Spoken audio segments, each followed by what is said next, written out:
Kita itu orang baik kadang-kadang malah benci dengan ahli maksiat, sementara ahli maksiat itu respect dengan orang baik. Contoh, saya mau ngaji di klub malam di Jogja, duduk bersama para LC, pemandu karaoke. Kalau di Palembang namanya purel, perempuan rela diusel-usel. Mereka bekerjanya di puskesmas, pusat kesenangan mas-mas.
warahmatullahi wabarakatuh.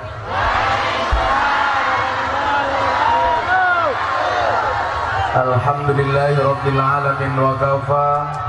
Assalatu wassalamu ala sayyidina Muhammadinil Mustafa wa ala alihi wa sahbihi ahli sidqi wal wafa. Rabbi israh li sadri wa yassir li amri wahlul 'uqdatam min lisani yafqahu qawli, amma ba'du. Hadratal muhtaramin, para masyayikh, para kiai, para habaib, wabil khusus sahibul ma'had, para sepuh bini sepuh yang saya takbini, para pejabat yang berkenan hadir dalam semua tingkatannya, dalam TNI Polri yang saya hormati. Ada tulisannya yang gak kebaca, semuanya yang saya hormati. Tulisannya jelek. Segenap panitia pengajian dalam rangka memperingati Maulid Nabi Muhammad Sallallahu Alaihi Wasallam, sekaligus memperingati satu abad Nahdlatul Ulama yang saya banggakan. Bapak Ibu kaum muslimin wal muslimat, warga masyarakat Kecamatan Lebay Ulu, Kabupaten Ora Enis, rahimakumullah. Beli tahu bakule perawane ayu bokonge lemu. Hai orang Lubai Ulu yang cantik dan tampan, izinkan aku mengucapkan I love you.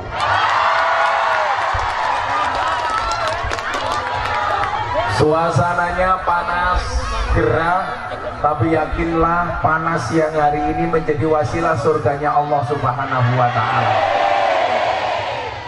Bapak Ibu yang saya muliakan,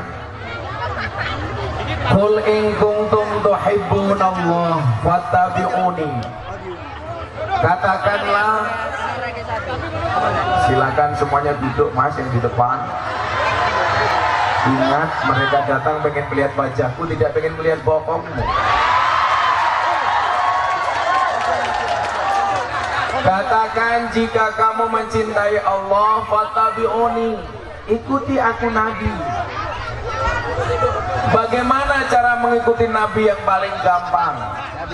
Man akroma aliman faqad akromani, wa man akromani faqad akromallah, wa man akramallah wa maswahul jannah.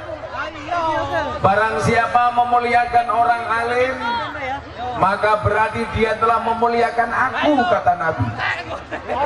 Kita punya guru di Matapura, Tuan Guru Ijai, atau yang lebih dikenal dengan Tuan Guru Sekumpul. Satu saat beliau mengatakan demikian, lucu dan ironi, manakala kita mengaku umatnya Nabi, setiap kali bersyahadat dan bersolawat, tetapi sekalipun belum pernah berjumpa dengan Nabi walaupun dalam keadaan mimpi. Kemudian beliau menyampaikan, ada yang salah dengan imanmu, ada yang salah dengan keyakinanmu kalau kamu mengikuti Nabi, mencintai Nabi, tapi kenapa Nabi belum berkenan hadir di dalam mimpi? Ternyata menurut beliau jawabannya apa, Bapak Ibu? Jawabannya adalah Nabi tidak mungkin hadir kepada orang yang di dalam hatinya tidak mencintai ulama yang merupakan ahli warisnya para nabi. Artinya apa? Kalau Anda pengen mimpi ketemu Nabi, ikutilah kiai ulama yang merupakan ahli warisnya. Saya punya guru, kita semuanya punya guru di Pekalongan, Maulana Habib Lutfi bin Yahya Pekalongan. Beliau mengatakan apa? Nabi Muhammad itu ibarat lampu, kiai ulama ibarat saklarnya. Sekali-kali kamu tidak akan pernah mendapatkan terangnya lampu kalau tidak kamu pegang saklarnya. Kamu tidak akan pernah mendapatkan syafaat Nabi kalau kamu tidak mencintai ulama dan kiai. Bagaimana cara mencintai ulama dan kiai? Kalau pengajian, cari soundnya yang bagus. Lah itu cinta kiai. Ini saya ngomongnya berat banget. Itulah bedanya sound system sama cewek. Sound system diragati okeh, ketok wujute, cewek diragati okeh diuntal kancane. Mana tukang soundnya? Tolong agak diempukin dikit, jangan atos kaya cangkem. Kenapa Bu? Kacamatanya kenapa? Dilepas. Sorry, mataku terlalu indah untuk kamu nikmati. Itu yang teriak kacamata lepas pasti janda itu. Kenapa? Kamu nafsu ya dengan mataku. Mohon maaf Bapak Ibu, kalau saya copot kacamata janda pingsan. Jadi Bapak Ibu yang saya muliakan, cara memuliakan Nabi yang paling sederhana adalah cari orang-orang alim di daerah Anda, kiai ulama yang masih lurus, yang mengikuti tuntunan Nabi, yang ahlus sunnah, insya Allah selamat. Kalau orang mengatakan begini, nggak penting ngaji sama guru, nggak penting ngaji sama kiai, langsung saja ngaji dengan kanjeng Nabi. Pertanyaannya, bagaimana caramu ngaji dengan Nabi? Hari ini hadirnya pemahaman agama yang baik dan benar, itu berangkat dari pemahaman para ulama yang merupakan ahli warisnya para nabi. Coba Anda lihat, kalau memang kamu harus belajar dengan Nabi, kamu tidak akan pernah bisa baca Quran. Kenapa? Karena Quran itu dibukukan setelah masa kenabian. Maka kemudian apa? Satu saat Nabi Muhammad SAW ditanya oleh para sahabat, ya Rasulullah, wahai Rasul, ma huwal ikhlas? Ikhlas itu apa wahai Rasul?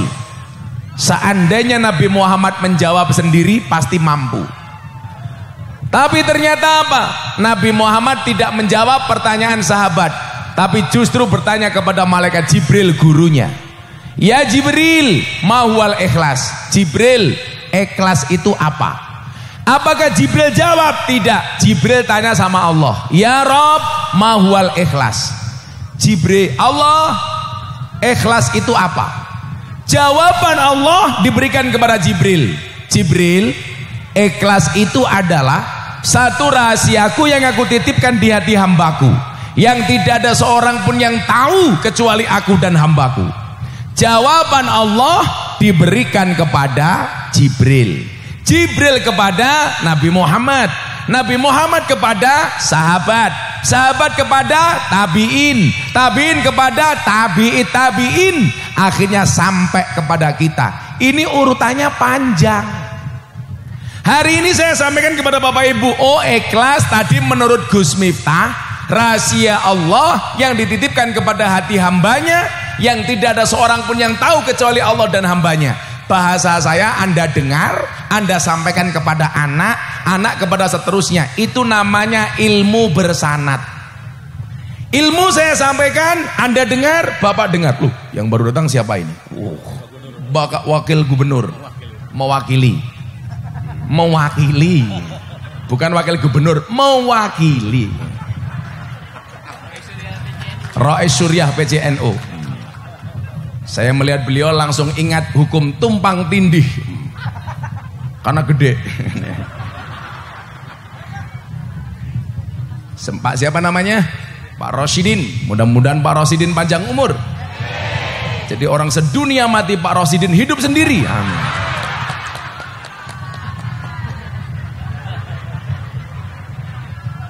Jawaban saya sampaikan kepada Anda, ini namanya ilmu bersanad. Itulah kenapa pentingnya pondok pesantren. Maka dikatakan al ilmu bila syaikhin fasyaihuhu syaiton. Ilmu tanpa guru, gurunya setan. Salah milih guru, gurunya mbahnya setan. Makanya ngaji harus punya guru. Maka Bapak Ibu yang saya muliakan, Sayyidina Ali menghormati gurunya dengan mengatakan apa? Ana abdun man allamani walau harfan wahidan. Saya siap menjadi budak bagi siapapun yang mengajarkan saya walaupun cuma satu huruf. Umar mengatakan, saya siap membayar 1.000 dirham untuk satu ilmu yang saya dapatkan. Saya mau tanya hari ini, kalau hari ini ada pengajian, ada kotak infak, dompetmu ada 100.000, 50.000, 1.000, mana yang kamu masukkan ke kotak infak? 100.000, 50.000 apa 1.000? 1.000. Lihat monyet di kebun binatang, uang sakunya 100.000. Pengajian melihat kiai viral, infaknya 1.000. Berarti lebih mahal kiai apa monyet?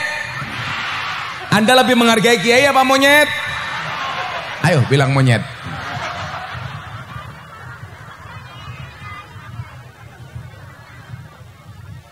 Nah, apa yang harus kita lakukan supaya kemudian ilmu ini berjalan dengan baik? Pilihannya kan cuma 4. Maka sekali lagi Bapak Ibu, kalau ada pengajian seperti ini di pondok pesantren ketemu para kiai, tolong tunjukkan perhatianmu. Kalau kita ngomong dukungan apa yang bisa kita berikan? Ada 3. Berapa Bu? 3. Lihat jari saya, jangan lihat cincin saya. Kurang ajar, pamer. Sopot. Kan saya malu. Mudah-mudahan hilang. Saya pakai lagi. Pengajian amplopnya nggak jelas, kehilangan cincin.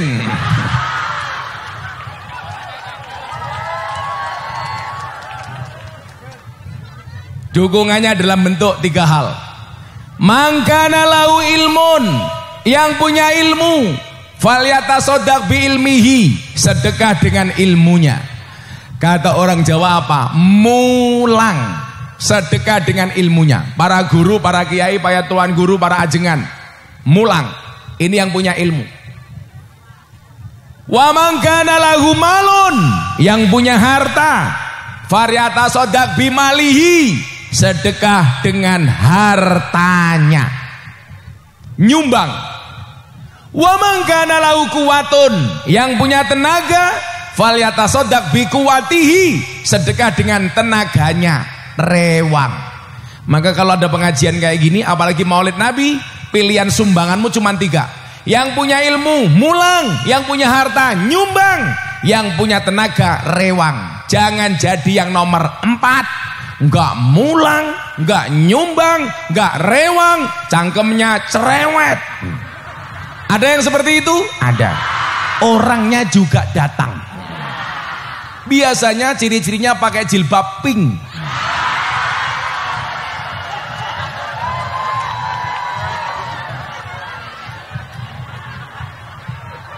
Yang jilbabnya hijau insya Allah lebih parah.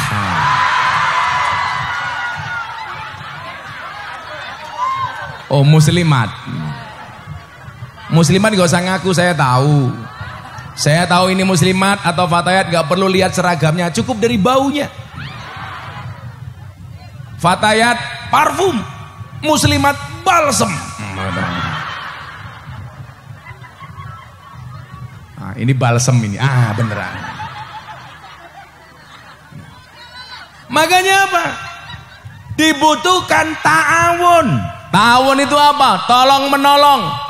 Makanya kalimat ayat Al-Quran yang tertulis di dalam Nahdlatul Ulama apa? Wa'tasimu bihablillahi jami'an wa la tafarraqu. Bangsa ini butuh bersatu. Bangsa ini butuh kerukunan. Bangsa ini butuh persatuan. Bangsa ini butuh hamba umat yang akur, sehingga menjadi bangsa yang baldatun thayyibatun warabun ghafur. Makanya kalau ada ayat yang bunyinya fastabiqul khairat, berlomba-lomba dalam kebaikan, itu bukan satu posisi diperebutkan banyak orang, tetapi apa? Menjadi yang terbaik di posisinya masing-masing. Anda jadi rakyat, jadilah rakyat yang baik. Anda jadi pejabat, jadilah pejabat yang baik. Anda jadi banser, banserlah yang baik. Anda jadi tentara, ada tentara di sini. Ada. Jadilah tentara yang baik. Anda jadi polisi, jadilah polisi yang baik. Siapa itu polisi yang baik? Yang tidak nembak temannya, umpamanya.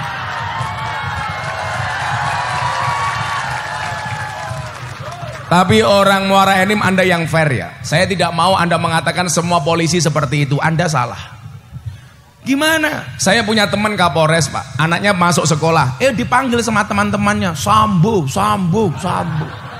Seolah-olah semua polisi kelakuannya kayak Sambo. Padahal itu kesalahan pribadinya Sambo. Bukan polisi secara kelembagaan. Betul? Makanya apapun kondisinya, polisi itu penting. Coba Anda bayangkan Muara Enim sebulan penuh tanpa polisi. Apa yang terjadi?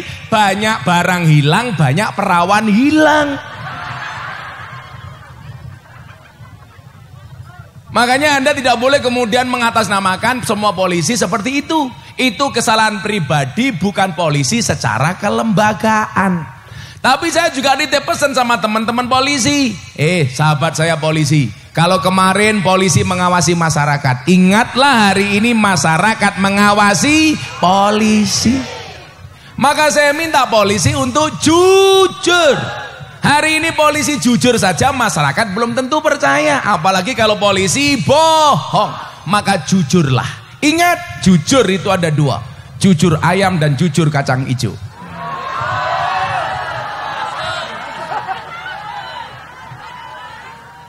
Saya itu kadang-kadang gak enak sama teman polisi. Banyak berita hoak tentang polisi. Contoh, naik motor pakai sandal jepit ditilang, itu hoak. Ada polisi di sini. Pol, Pak Kapolsek, orang pakai sandal jepit ditilang hoak kan? Hoak. Itu himbauan dari Korlantas. Kalau naik motor jangan pakai sandal jepit. Karena kalau terjadi insiden dan kecelakaan bisa terjadi lebih parah. Lagian Pak polisi takut kalau yang naik motor ibu-ibu pakai sandal jepit. Kalau ditilang berpotensi sandal jepitnya nginapui cangkeme polisi. Tahu sendiri ibu-ibu kalau naik motor. Ya Allah. Rating kanan belok kiri.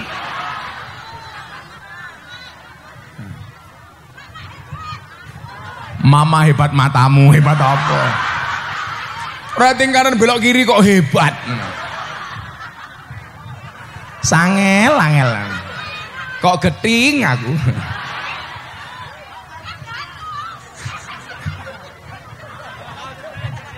Malah hooh tenan. Kamu santrinya Samsudin ya? Jadi Bapak Ibu, menjadi yang terbaik di posisinya masing-masing. Di sini ada Pak Pejabat, ada Pak Rosidin dan kawan-kawan, ada Pak Camat mungkin atau siapa. Jadilah yang terbaik. Jadi kepala desa yang terbaik. Mana kepala desanya ini? Oi, kepala desa. Oh ini, wong kita galau. Saya paling takut sama orang Sumatera Selatan. Bagaimana tidak? Kapal selam saja dimakan.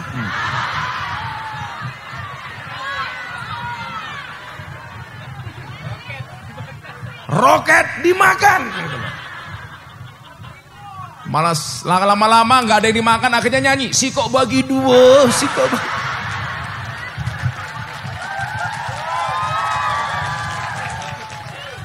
Sekarang kan lagu yang viral dua, satu sikok bagi dua, yang satu begitu sulit. Lupakan silit gitu. Apa coba kayak gitu. Shallu ala Nabi Muhammad. Jadi Banser terbaik. Apa tugasnya Banser? Mengawal NKRI, mengawal ulama dan kiai. Gak ada ceritanya Banser kok ngawal dukun itu dari mana? Saya bilang itu yang ngawal dukun itu bukan Banser tapi Banser palsu. Eman-eman kesatuan Bansernya. Gak ada ceritanya Banser ngawal dukun. Makanya saya ditanya, Gus, hebat mana polisi, tentara apa Banser? Banser. Buktinya apa? Nanti dulu. Buktinya apa? Banyak polisi dan tentara SK-nya hutang ke bank, dimasukkan ke bank untuk hutang. Banser gak ada yang SK-nya dimasukkan ke bank. Kenapa? Karena gak laku. Siapa yang mau terima SK-nya Banser? Tapi insya Allah besok saya masuk surga dikawal oleh Banser. Karena Banser tugasnya survei lokasi. Jadi sebelum kiai masuk surga, surganya disurvei oleh Banser. Begitu surganya siap, kiainya masuk, Bansernya keluar lagi.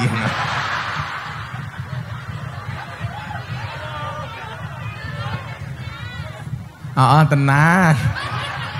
Shallu ala Nabi Muhammad. Nah, maka bangsa ini butuh fastabiqul khairat. Tanggal 11 Oktober kemarin saya pengajian di acara, bukan pengajian, acaranya Investasi Daily Summit 2022. Dihadiri oleh Presiden, Menteri Kabinet dan para pengusaha dari dalam dan luar negeri. Temanya tentang apa? Investasi. Istana minta saya berbicara investasi menghadapi resesi global tahun 2023. Saya bilang, kayak ngapa ya?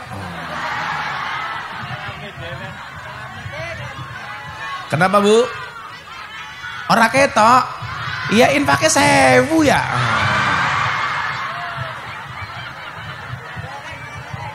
Infaknya 1000 protes. Saya aja pengajian gak ada suguhannya gak protes kok. Enggak, saya puasa. Saya puasa Bu. Jadi sengaja saya datang ke sini ngaji dalam keadaan berpuasa karena saya tahu panitia anggarannya pas-pasan.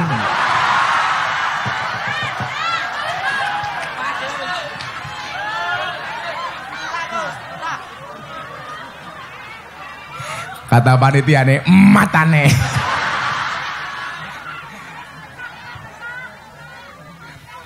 Jadi saya sampaikan, kalau bangsa ini besar, mau besar harus ta'awun.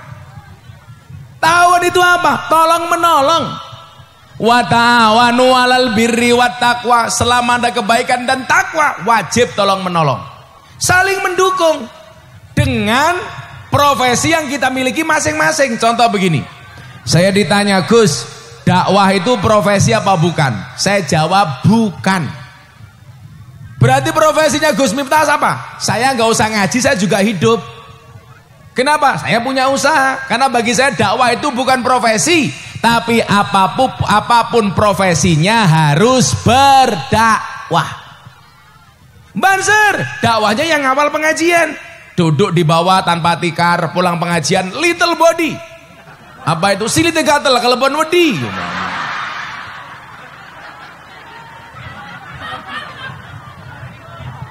Malah raine dioret-oret. Jarene men ketok elek, ora sama oret-oret wis elek. Aku seneng lah karo banser iki. Makanya ibu-ibu kalau cari calon menantu pilih banser. Kenapa? Jelas polisi saja dijaga, apalagi anakmu. Iya.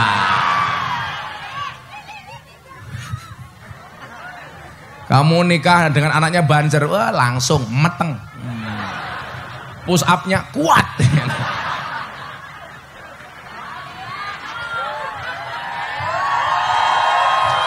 Tapi ya gitu, kamu banser perutnya jangan besar-besar.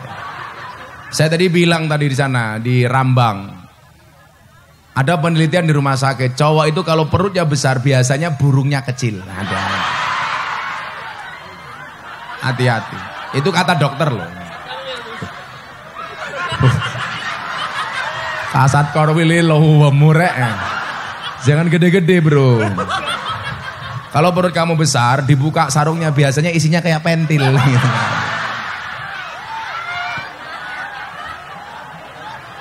Kasat korwilnya bales, iya Gus kayak pentil tapi pentil tronton.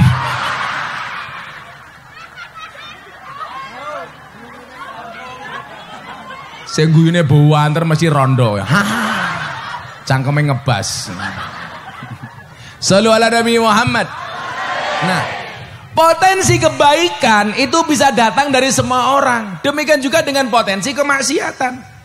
Makanya kebaikan-kebaikan itu harus kita tonjolkan dan harus kita syiarkan.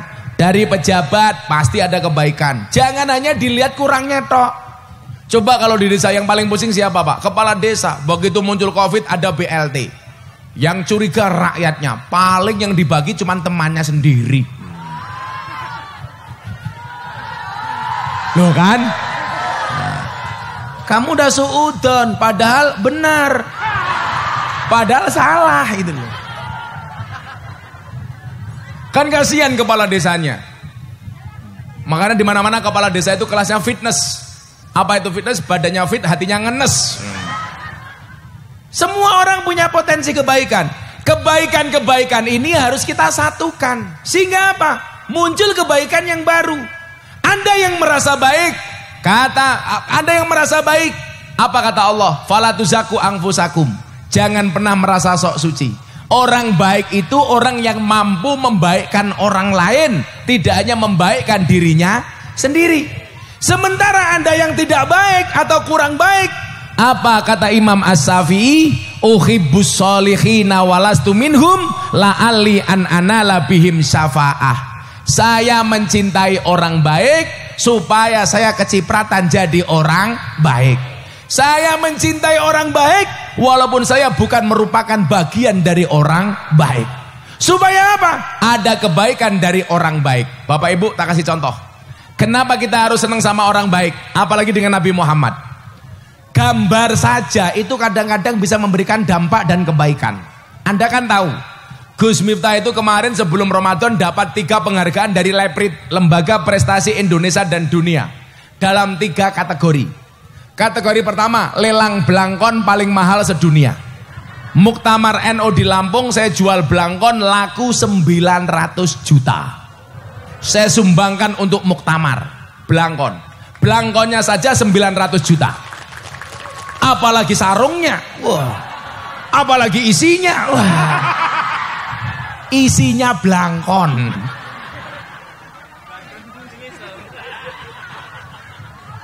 Tapi kan ya sorry, kalau orang perutnya besar, burungnya kecil.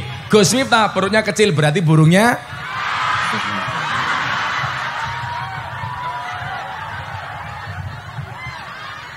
Yang kedua, saya dapat penghargaan sebagai dai yang paling konsisten dan istiqomah pengajian di lokalisasi dan klub malam.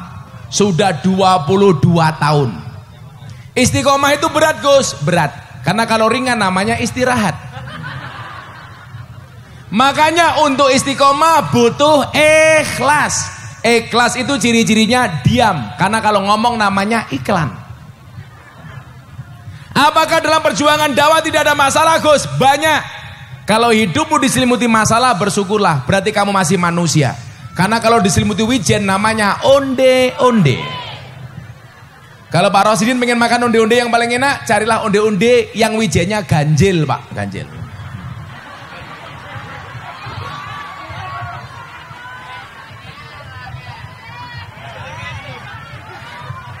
Yang ketiga, saya dapat penghargaan dari Leprit sebagai selebriti yang paling banyak wajahnya dilukis di bokong truk. Ada 350 truk. Wajah saya lebih banyak daripada Deddy Corbuzier, Atta, Raffi, apalagi Rizky Bilar. Enggak. Urusan rumah tangga mereka nggak usah ikut-ikutan. Mereka mau balik, mau rujuk, ya urusan mereka toh. Tapi kan kita di prank, yo goblokmu. Orang melaporkan polisi dicabut kan sah-sah saja. Jangankan sama suaminya. Masa Indonesia hari ini lucu, malah seneng melihat orang cerai. Pelajaran dari kasusnya Lesti satu. Ibu-ibu jangan kurus-kurus, gampang dibanting.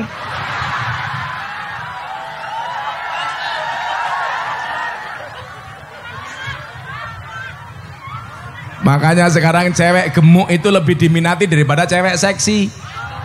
Kenapa? Karena cewek seksi hanya fokus kepada penampilan, nggak pernah fokus kepada perasaan. Ya.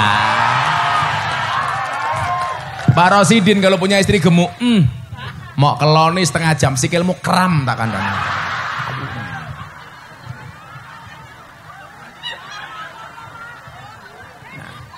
Saya kasih contoh, betapa kemudian kebaikan itu bisa memberikan kebaikan yang lain. Ada jamaah kita dari Kalimantan Selatan pedalaman sampai Banjarmasin masih 7 jam, Pak. Anaknya menikah, perempuannya hamil. Setiap malam nonton YouTube-nya Gus Miftah. Setiap kali tidur ngelindur, nyebut namanya Gus Miftah. Untungnya orang pedalaman Kalimantan. Coba kalau orang Palembang, dikira bapaknya aku. Emangnya aku cowok apaan? Kan aku bukan codot. Gus Miftah istrinya berapa? 1. 2 matamu 2. Cie, kamu berharap yang kedua ya? Kan kamu sudah tua. Kalau aku sama kamu kan aku bisa mati duluan. Kan aku bisa keracunan. Susu kadaluarsa.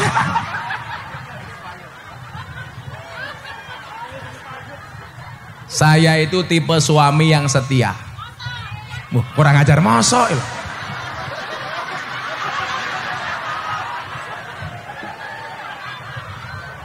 Kan ada kamera. Singkat cerita, anaknya matur sama bapaknya, Pak, bawa ke Jogja, minta video ucapan selamat hamil untuk saya, Pak, dari Gus Miftah. Bapaknya cuma punya uang 500.000, berangkat sampai Banjarmasin uangnya habis. Mau nyebrang ke Semarang nggak punya duit. Singkat cerita, di pelabuhan ada truk lewat, bokongnya ada gambarnya Gus Miftah.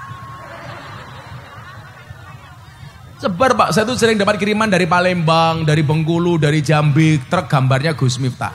Yang paling menyedihkan satu, mobil tangki sedot WC. Ya Allah, kenapa gambar saya pula itu? Gambarnya Gus Miftah tangki sedot WC, tulisannya nggak asik, silitmu adalah rezekiku. Ya Allah.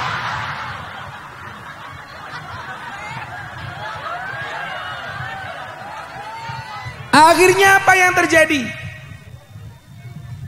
Truknya didatangi, bapaknya bilang, Pak, ini mobilnya siapa? Oh, mobilnya juragan saya, Pak, saya sopir. Kenapa kok bokong truknya digambar Gus Miftah?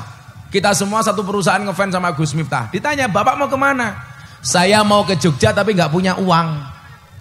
Kehabisan uang. Kemana, Pak? Ke pondoknya Gus Miftah.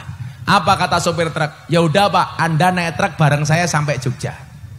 Coba, hanya sekedar bokong truk ada gambar saja, ini bisa membawa kebaikan. Apalagi kalau kamu mencintai orang soleh, kalau di hatimu tergambar Muhammad Sallallahu Alaihi Wasallam. Maka kemudian apa? Kalau dikatakan laqad kana lakum fi Rasulillahi uswatun hasanah liman kana yarjullah wal yaumal akhir. Bagi siapa yang masih punya harapan dengan Allah, ar-raja ausa'u minal khauf, bahwa harapan itu lebih besar daripada nakut-nakuti. Makanya orang dakwah itu harus memberikan harapan. Pemerintah yang baik memberikan harapan. Gambar saja memberikan harapan untuk orang baik. Saya ngaji di Jambi, Pak. Di tengah lapangan tanpa tenda. Jam 12 siang saya baru sampai. Mereka nunggu jam 8 pagi. Saya kebel ke toilet. Di lapangan gak ada toilet, saya mampir rumah warga. Begitu saya masuk rumahnya kaget, Pak. Ruang tamu penuh gambarnya Gus Miftah dengan semua pose. Saya mikir ini rumahnya siapa? Begitu saya keluar ketemu perempuan, istrinya. Bu, ini rumah siapa? Rumah saya. Yang masang gambar dan foto di ruang tamu siapa? Suami saya. Saya tanya, apakah suami ibu itu santri? Bukan. Dia orang baik? Bukan. Orang alim? Bukan. Kenapa kok gambarnya banyak Gus Miftah? Suami saya itu tiap malam mabuk, Gus. Tiap malam. Pulang jam 1, jam 2. Tapi setiap kali pulang mabuk, lihat YouTube, lihat Gus Miftah. Jadi dia ngaji sambil mabuk, ketawa-ketawa sendiri. Tapi apa yang terjadi, Bu? Mohon maaf. Akhirnya walaupun dia masih mabuk, tapi sudah mau sholat. Masih mabuk, tapi sudah mau ke masjid. Istilah kerennya STMJ. Sholatnya terus, maksiatnya jalan. Kalau bahasa orang Muara Enim, amar ma'ruf, nyambi mungkar. Nah, jeleknya kita, yang kita lihat selalu saja keburukannya, bukan kebaikannya. Yang Anda lihat, Allah untuk apa sholat? Toh dia masih mabuk. Anda salah. Seharusnya alhamdulillah walaupun dia mabuk sudah mau sholat. Sama halnya ketika saya ngaji di lokalisasi, wartawan dari Belanda penasaran, Gus, emangnya ada manfaat pengajian bersama para PSK? Oh ada. Manfaatnya apa? Silakan Anda tanya sendiri. Demi Allah, demi Rasulullah, saya pengajian sama PSK sudah 22 tahun. Tapi nggak pernah saya memanggil mereka PSK apalagi londe. Nggak pernah. Kan nggak mungkin pengajian para londe rahimakumullah, kan nggak mungkin.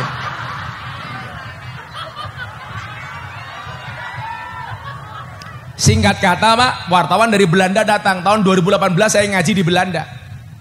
Begitu dia ikut pengajian di lokalisasi, tanya sama mbak-mbaknya, ayo mbak, apa manfaat pengajian bersama Gus Miftah? Kan kalian ahli maksiat, kenapa kok ngaji?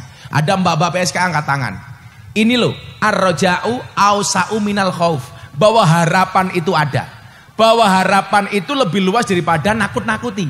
Makanya jadi orang jangan nakut-nakuti. Jadi kiai jangan nakut-nakuti, tapi beri harapan. Jadi pejabat jangan nakut-nakuti. Jadi polisi jangan nakut-nakuti. Masuk kantor ditanya, ada yang bisa dibantu? Bukan apa yang bisa dibagi. Salah.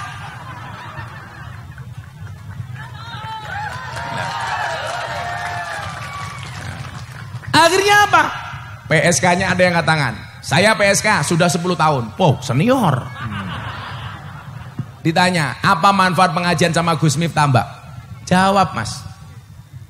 Pak, saya kemarin ada tamu, transaksi. Masuk kamar, saya mulai melayani tamu saya. Adzan subuh terdengar. Allahu Akbar, Allahu Akbar. Saya bilang sama tamu saya, Om, berhenti dulu ya. Kenapa Mbak? Gak enak sedang adzan subuh. Hubungannya apa? Saya ini jelek-jelek jamaahnya Gus Miftah. Gus Miftah bilang, kalau dengar adzan aktivitas berhenti. Apalagi ngelonte. Dia berhenti. Selesai adzan dikumandangkan, tamunya bilang, Mbak, Anda saya bayar full, tapi gak usah dilanjutkan. Kenapa Om? Aku juga jamaahnya Gus Miftah. Ketemunya di Rom. Tapi apa yang terjadi? Bisa menghentikan kemaksiatan. Loh. Maka apa? Berikan harapan. Satu saat saya pengajian di Bekasi mau pindah ke Cikarang. Lewati Kalimalang, melewati rumah-rumah para PSK sepanjang Kalimalang. Pintu kaca mobil saya buka, mbak-mbaknya PSK lihat saya. Dia teriak, Gus Miftah, mampir. Apakah saya mampir? Oh. Saya datang, masuk. Saya tanya, berapa PSK yang datang? Dijawab, ada 100 PSK. Bisa nggak dikumpulkan? Saya bilang, bisa. Oke. Akhirnya mereka saya kumpulkan di satu tempat. Saya bilang, Mau nggak pengajian sama Gus Miftah? Mau. Saya kasih waktu 15 menit, saya mau pengajian. 15 menit saya ceramah ibu. Selesai saya ceramah sama PSK, saya bilang apa? Semalam kalian paling sedikit dapat berapa? 200.000 kiai. Oke, janji sama saya. Semua PSK yang hadir saya bayar. Saya kasih uang 200.000. Tapi syaratnya satu. Selesai ini Anda pulang gak usah bekerja. Mau? Mau mas. 100 orang saya kasih uang 200.000 semuanya, 100 PSK, 20 juta.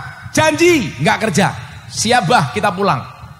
Begitu saya masuk mobil, kiai yang jemput saya ini bilang apa? Mubadir Gus. Saya mikir, apa yang dimaksud dengan mubadir? Apakah saya bayar karena gak saya pakai? Atau apa? Ternyata bukan itu yang kiai maksud mubadir. Maksudnya apa? Mubadir Gus, hari ini mereka Anda bayar semuanya pulang, tapi besok mereka akan bekerja kembali. Mubadir. Apa jawaban saya? Pak Kiai, sorry kalau Anda mengatakan mubadir. Dari mana Anda mengatakan mubadir? Orang berhenti maksiat sedetik saja itu prestasi, apalagi berhenti semalam itu prestasi. Persoalannya adalah kita itu orang baik kadang-kadang malah benci dengan ahli maksiat, sementara ahli maksiat itu respect dengan orang baik. Contoh, saya mau ngaji di klub malam di Jogja, duduk bersama para LC, pemandu karaoke. Kalau di Palembang namanya Purel, perempuan rela diusel-usel. Mereka bekerjanya di puskesmas, pusat kesenangan mas-mas. Kata Pak Rosidin, karaoke, kata rock dibuka, oke.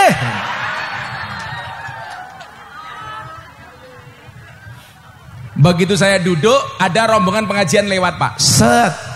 Apa kalimat yang keluar dari mbak-mbak pemandu karaoke? Gus, doakan ya. Saya segera keluar dari tempat ini, saya pengen ngaji seperti mereka. Ini yang ngomong tukang mabuk. Doakan saya supaya cepat keluar dari tempat ini, supaya saya bisa ngaji seperti mereka. Saya malu, malam ini saya bermaksiat, mereka ngaji dan sholat. Satu saat, saya jalan dengan para kiai naik mobil di Jalan Magelang. Ada mbak-mbak di klub malam pakaiannya seksi. Sebenarnya tidak seksi sih, hanya salah kostum. Itulah alasan kenapa saya harus selalu pakai kacamata hitam. Supaya apa? Kalau melotot tidak kelihatan.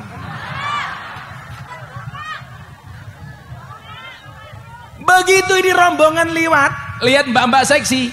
Apa kalimat yang keluar dari mulut para teman-teman saya kiai? Ahli maksiat, malam-malam memancing murkanya Allah. Kenapa mereka nggak pulang? Malam-malam buka aurat, nerima tamu dan lain sebagainya. Saya langsung ngelus dadanya istri saya. Ya Allah.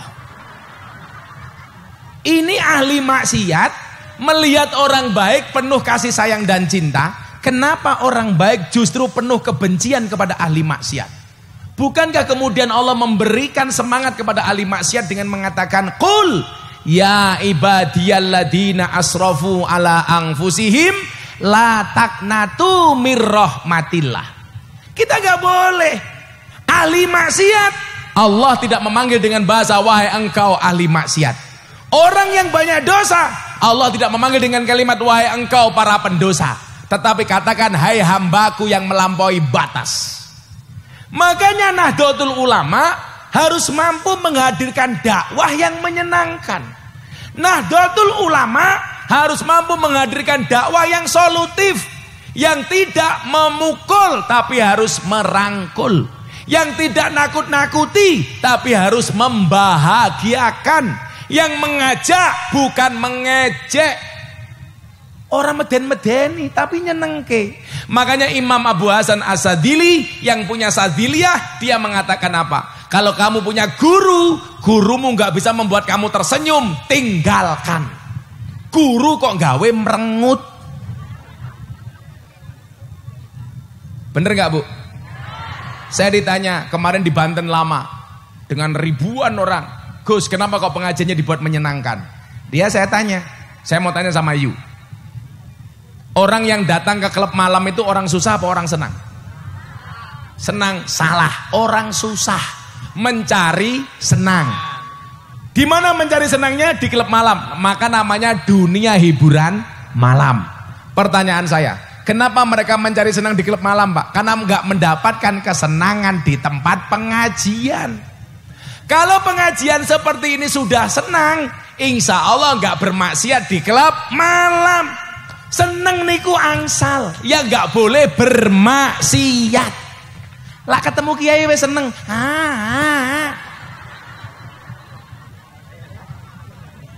Janda-janda tua kemayu. Lungguhe ngarep dhewe tungkake selonjor ke. Ora rumangsane tungkake meletek-meletek yuyu. Oh punya suami. Ya. Makanya kalau punya suami disayang. Jangan dionek-onek ketok. Suamimu nggak usah kamu cereweti, insya Allah mati sendiri. Nah, bagaimana satu abad ini Nahdlatul Ulama menjaga Indonesia dengan dakwah yang menyenangkan? Yuk kita lanjutkan setelah sholawat. Yuk sholawatan. Mbok sone sing ngenteng titik, kok wesel aku wabot sone. Sone elek temen ya.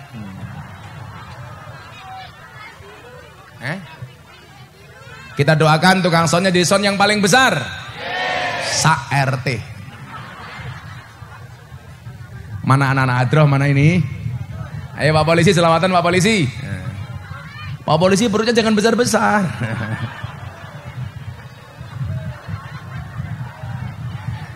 Ya Allah. Kacamata meneh. Nanti kacamata saya buka habis sholat maghrib. Nanti saya buka kacamata langsung, Gus buka sarungnya. Emangnya aku cowok apaan?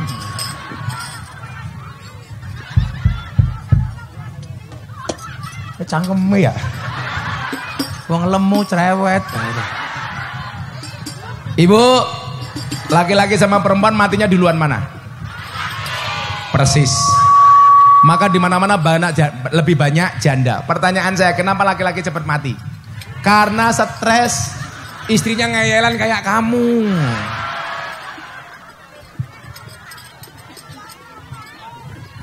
Lemune ya Allah.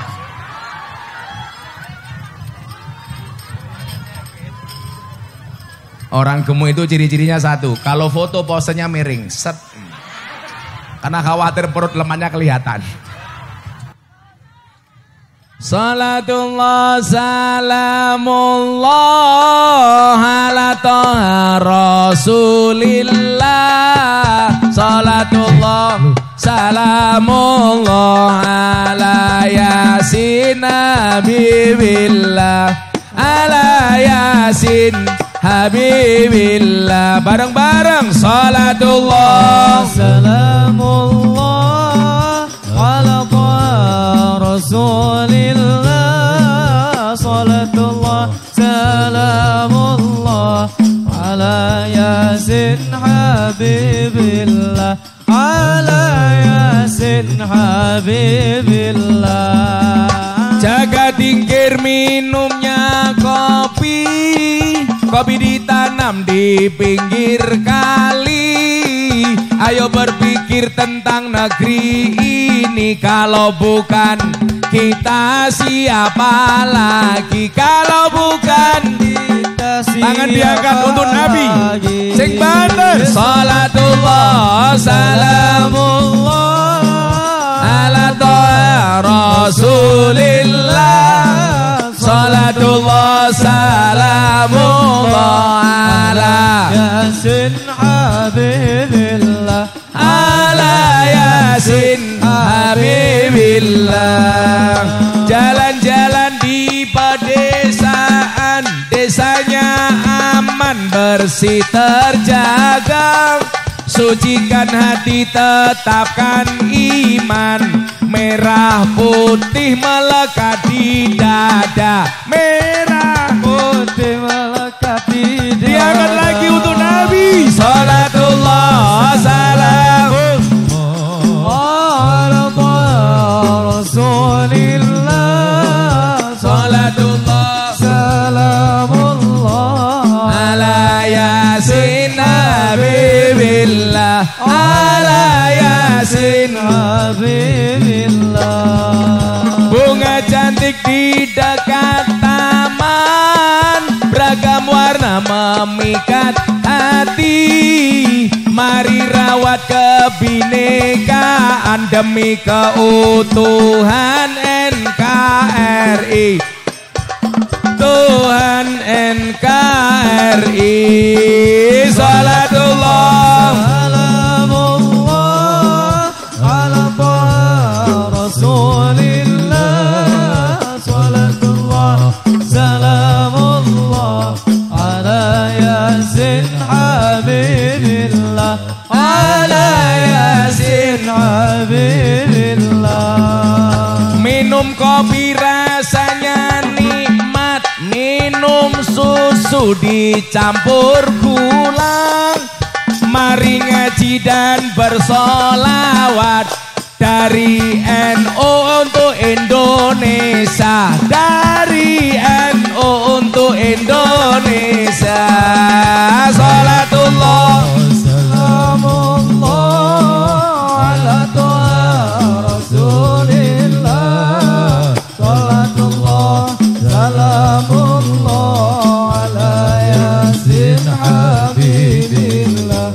Ala Yasin Habibillah. Makan bakpao hari Minggu, hari Rabu minumnya susu. Aku jomblo bukan gak laku, tapi memang gak ada yang mau. Tapi memang gak ada yang mau. Salatullah salamullah ala Rasulillah. Salatullah salamullah ala Yasin Habibillah. Ala Yasin Habibillah. Jambu alas ning tengah sawah, woi limo sing mateng loro. Ayo ngaji sareng Gus Miftah, sing isih jomblo ndang entuk bojo. Sing isih jomblo ndang entuk Allah. Salatullah salamullah ala Rasulillah. Salatullah salamullah ala Yasin Habibillah. Ala Yasin Habibillah. Sallu ala Nabi Muhammad. Sego berkat rasane nikmat. Sayur gandum, sego gandum, sayure asem. Bedane Fatayat karo muslimat. Fatayat parfum, muslimat balsem.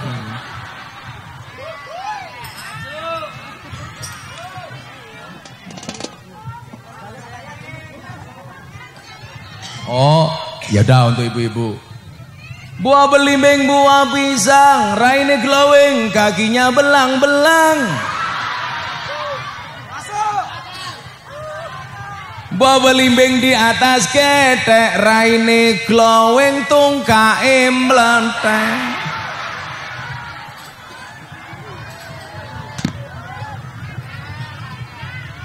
Ketua panitia ini siapa, Ge? Siapa ketua panitia ini? Pak Yai. Halo Pak Yai. Minta sair. Oh, ya Pak Yai minta sair. Pondok apa namanya sini? Mansal Huda ngundang Gus Miftah. Mansal Huda kiainya gagah. Tapi sayang senajan gagah, bojone ora nambah-nambah. Oh. Doakan Gus segera.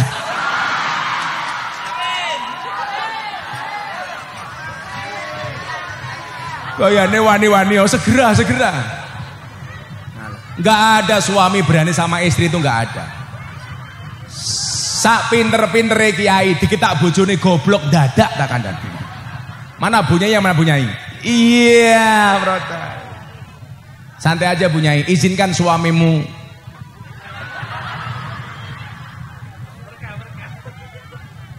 Saya mau tanya, Bu, suami itu milikmu apa miliknya Allah? Miliknya Allah. Makanya kamu gak boleh marah kalau suamimu nikah lagi. Kan tidak diminta, hanya dibagi.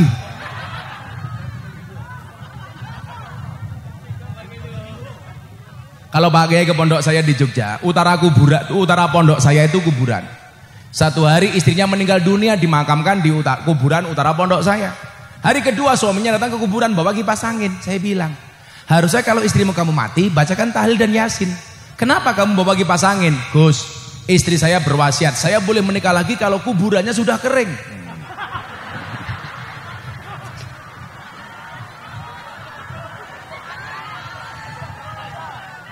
Dikipasi supaya cepat delalah musim hujan. Santai Pak Kiai, ini rahasia dari saya Pak Kiai. Ini karena Pak Kiai baik sama saya kasih cerita Pak Kiai. Ini sifatnya rahasia Pak Kiai. Jangan bilang sama istri. Jangan bilang sama istri. Menikah itu ibadah. Dan ibadah yang paling baik dilakukan secara sembunyi-sembunyi. Kenapa? Karena kalau dipamerkan riak, gak dapat pahala. Makanya Pak Kiai kalau nikah lagi sembunyi-sembunyi. Ayo cansor, wani apa ora kowe?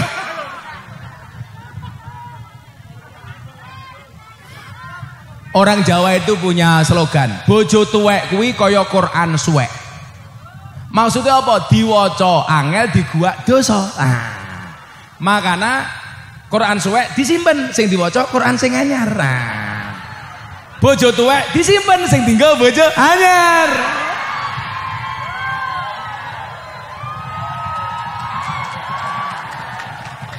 Tapi santai Bu, saya sama Pak Kiai ini suami setia. Karena saya punya prinsip. Pasangan terbaik bukan yang datang dengan segala kelebihannya, tetapi yang tidak meninggalkan kita dengan segala kekurangannya. Kenapa saya ngomong seperti itu? Direkam kamera.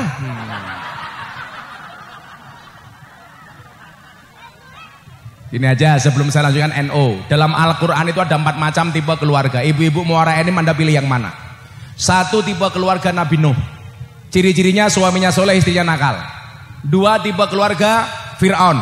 Suaminya nakal, istrinya soleha. 3 keluarga Abu Lahab. Suaminya nakal, istrinya nakal. 4 Ibrahim. Suaminya soleh, istrinya soleha. Ibu-ibu muara ini Anda pilih yang mana?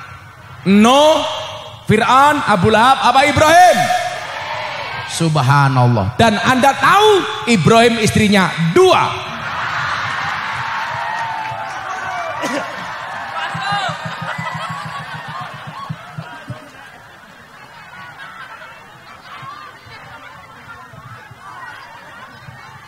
Ibu-ibu sana langsung teriak, enggak jadi Ibrahim, Fir'aun juga enggak apa-apa.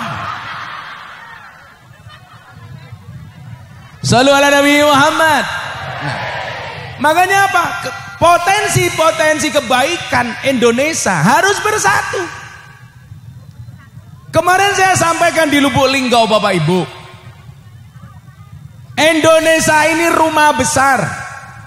Ada 6 kamar yang ada di dalam rumah besar itu. Ada rumah Islam, Kristen, Katolik, Hindu, Buddha, Konghucu. 6 agama yang diakui oleh undang-undang sebagai konsekuensi pengamalan Pancasila sila pertama, ketuhanan yang Maha Esa. Artinya apa? Semua orang Indonesia harus beragama. Indonesia bukan negara agama, tapi sangat agamis. Indonesia bukan negara Islam, tapi sangat Islami. Makanya kemarin saya sempat rame dikira intervensi agamanya Farel. Di media saya dihajar, katanya apa? Gus Miftah intervensi agamanya Farel Prayoga. Padahal kejadiannya tidak seperti itu. Saya pengajian di Banyuwangi, Farel sebagai bintang tamu. Saya ngaji, dia nyanyi. Dia baca sholawat. Saya tanya, Mas, Nak, kamu bisa ngaji apa enggak? Enggak bisa. Loh, kenapa enggak bisa? Kamu sudah terkenal, banyak rezeki, belajar ngaji. Terus kemudian dia nyanyi lagunya ibu-ibu sini. Ojo dibanding, bandingke. Jangan bandingkan saya dengan Pak Rosidin. Jelas perutnya bagus saya.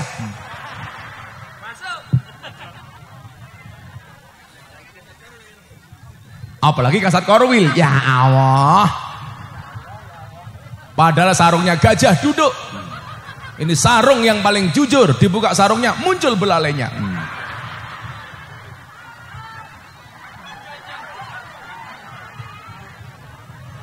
Selesai nyanyi aja dibanding-banding ke. Nak mbok kamu ngaji, sudah terkenal, banyak rezeki. Panitia datang bawa tulisan kertas. Gus mohon maaf, Farel prayoga non Islam. Saya kaget. Kaget saya bukan masalah non Islamnya. Kenapa nggak bilang dari tadi? Sehingga dia saya tanya bisa ngaji apa? Enggak.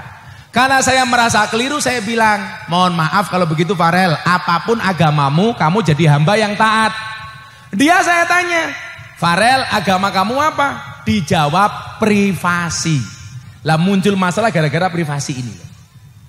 Banyak kemudian di media sosial orang banyak berpendapat. Maka saya bilang sama orang NU, ikutlah pendapat ahli, jangan ikut-ikutan orang yang ahli berpendapat. Betul? Makanya Al-Qur'annya fas'alu ala dzikri in kuntum la ta'lamun.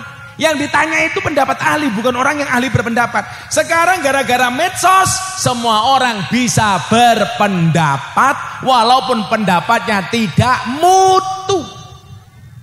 Sekarang pengen viralkan gampang mas. Di TikTok ada mbak-mbak lepas jilbab, pakai jilbab, kotangnya dibuka, pamer susu. Hai guys, ya Allah, ini maksudnya apa? Untung saya lihatnya pas pakai kacamata.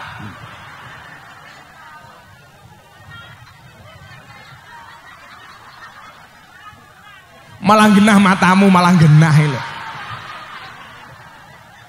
Malah genah. Aku mumet mikir wong kene aku. Banyak orang yang berpendapat dengan mengatakan apa? Jawaban Farel keren, agama itu privasi. Saya mau tanya sama orang Muara Enim. Agama itu privasi apa bukan? Oh bukan. Kalau saya bukan. Saya menghormati mereka yang mengatakan agama itu privasi, tapi kalau bagi saya pribadi bukan. Kenapa? Huwallazi arsala rasulahu bil huda wa dinil haq liyudhirahu ala dini kulli. Dohir. Tampakkan, dimenangkan. Ada yang bawa KTP? Pak Rosidin, mohon maaf Pak Rosidin, pinjam KTP-nya. Aman tidak untuk menggantikan kok Pak. Kalau Pak Rosidin pengen panjang umur gampang, bikinlah KTP seumur hidup. Enggak mati-mati. Kalau Pak Kiai pengen panjang umur gampang, jadilah orang budek. Kenapa? Enggak pernah dengar ketika dipanggil oleh Allah yang Maha Kuasa.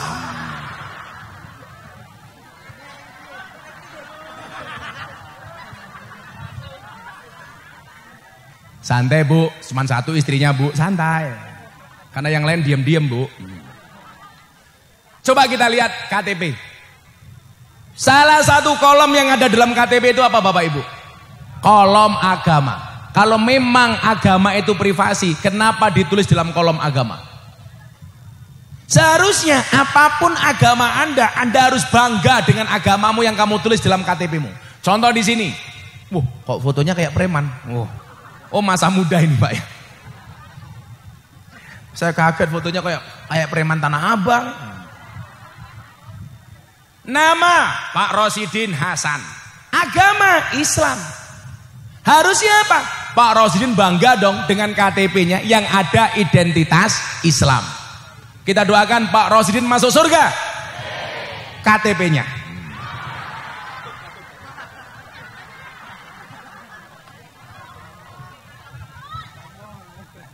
Anda yang beragama, yang beragama Kristen, ya silakan. Nama Saverius, agama Kristen. Silakan bangga. Agama itu bukan privasi. Yang privasi itu apa? Ibadah. Itu baru privasi. Nggak usah dipamer-pamerkan. Makanya dulu saya sering cerita. Zaman Pak Cahyokumolo jadi Menteri Dalam Negeri, itu ada usulan. Kolom agama dalam KTP dihapus saja. Karena dianggap diskriminasi. Pak Cahyokumolo tanya sama saya, pripun Gus? Saya menolak. Kenapa? Karena itu kebanggaan. Kalau kolom agama dalam KTP dihapus saya nggak setuju. Tapi kalau yang dihapus kolom kawin atau belum kawin saya setuju. Setuju ibu-ibu? Setuju bapak-bapak? Setuju, codot kok. Indonesia ini rumah besar, Pak. Ada Islam, Kristen, Katolik, Hindu, Buddha. Bagaimana kemudian cara menjaga kebinekaannya? Satu, meyakini agama yang kita peluk benar, hukumnya wajib. Tapi bukan berarti kita diperbolehkan menyalahkan agama orang lain.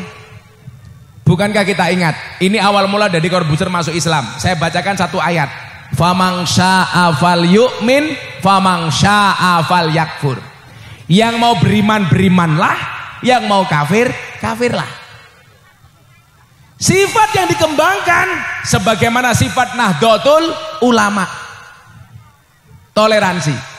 Toleransinya apa? Lakum dinukum waliyadin. Anda yang Islam silakan ke masjid, yang Kristen silakan ke gereja, yang Hindu silakan ke pura. Yang menjadi masalah itu apa? Sudah nggak pernah ke masjid, tapi komentar kepada mereka yang berangkat ke gereja. Nggak pernah sholat, tapi senengannya urusan agama orang lain. Makanya kalau Anda ke tempat saya, Pak, pondok pesantren saya berada di lingkungan 60% Katolik. Selatan saya pendeta, utara saya kuburan. Dan subhanallah, seumur hidup saya tidak pernah bertengkar dengan tetangga utara saya.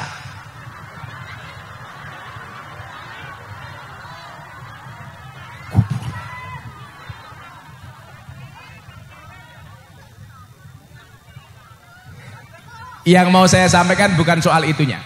Saya yakin kalau toleransi antar agama, insya Allah kita semuanya bisa toleran. Amin. Santai saja. Anda punya tetangga Kristen, Katolik, Hindu, Buddha, nggak ada masalah. Saya meresmikan gereja, meresmikan masjid yang datang orang gereja. Di Jakarta gereja diresmikan yang ceramah saya tahun 2021. Yang saya dikafir-kafirkan oleh orang se-Indonesia. Miftah kafir. Saya jawab rapopo, sahadat meneh.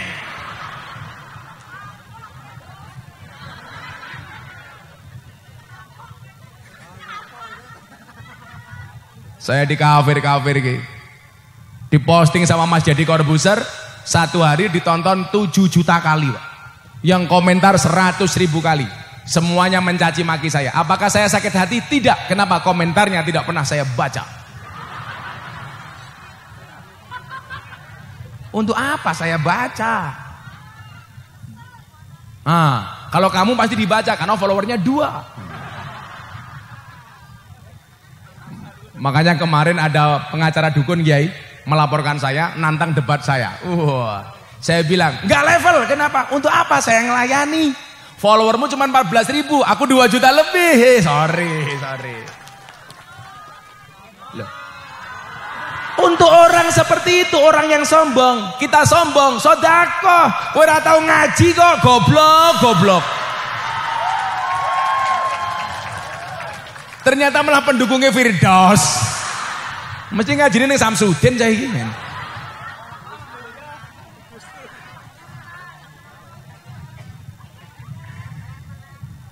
Saya tidak musuhi dukunnya, Bu. Saya mengedukasi masyarakat supaya tidak percaya dengan dukun.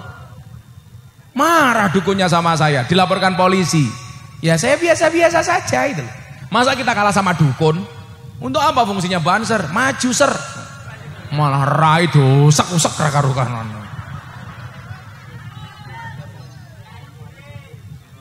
Lima menit lagi karena saya harus ke bandara ya. 1 jam mbahmu. Saya malam ini ada acara di Mabes Polri. Aku ngaji 1:30 loh, jam 2 di lo tenan. Infak 1000 cerewet. Santet meteng kowe.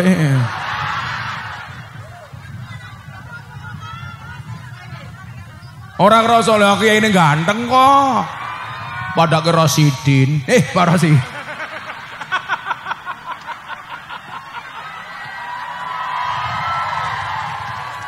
Saya yakin Pak Rosidin ini orang baik, betul?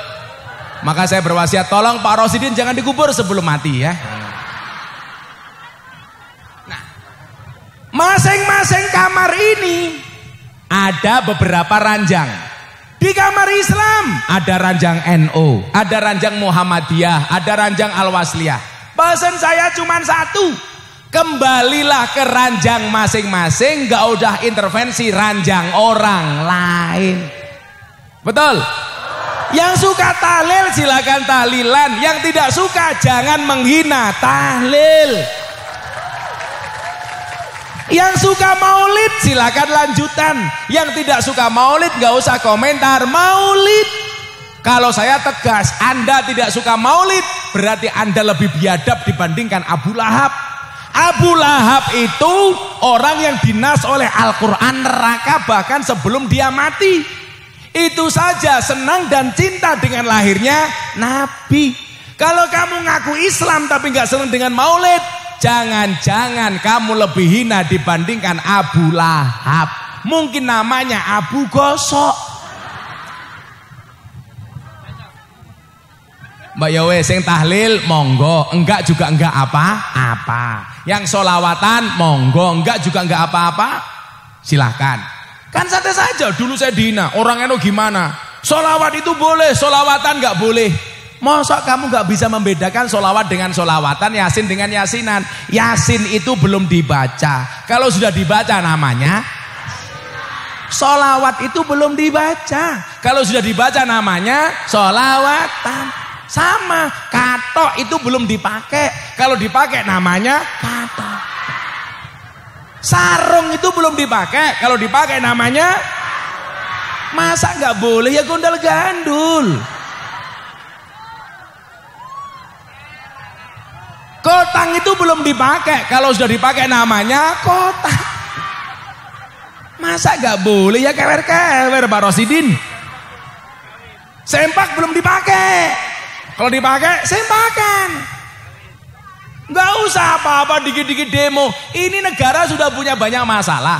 Pemerintah perlu kita support. Gak usah dikit-dikit demo, apa-apa demo, apa-apa demo.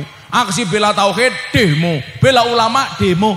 Waktunya habis untuk demo, gak produktif. Demo cara NU saja.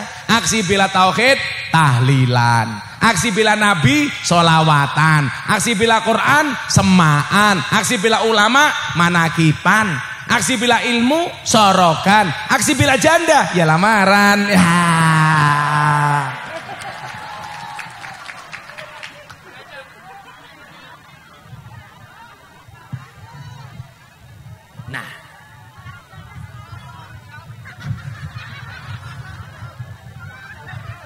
Makanya NU dalam umur 1 abad ini harus muncul sebagai perekat. Kalau dikatakan wal ismu minhu mu'rabun wa mabniun, isim itu ada yang mu'rab ada yang mabni. Jadilah yang mu'rab jangan mabni. Mu'rab itu dinamis, mabni itu statis. Mu'rab itu pemain, mabni itu penonton. Mu'rab itu problem solver, mabni itu troublemaker. Maka NU harus menjadi mu'rab, optimis menatap masa depan, terus bergerak, jangan pernah berhenti untuk kebaikan Indo. Kami cinta tanah air, kami bangga jadi bangsa NKRI akan selalu kami jaga demi kejayaan bangsa Indonesia. Sholli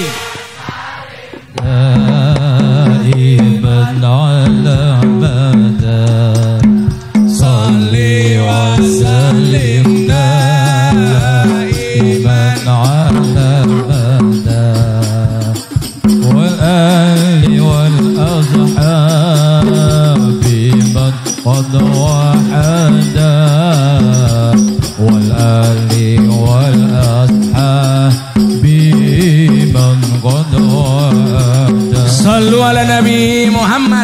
Akhirnya Bapak Ibu pesan Nabi, la tadkhulunal jannata hatta tu'minu.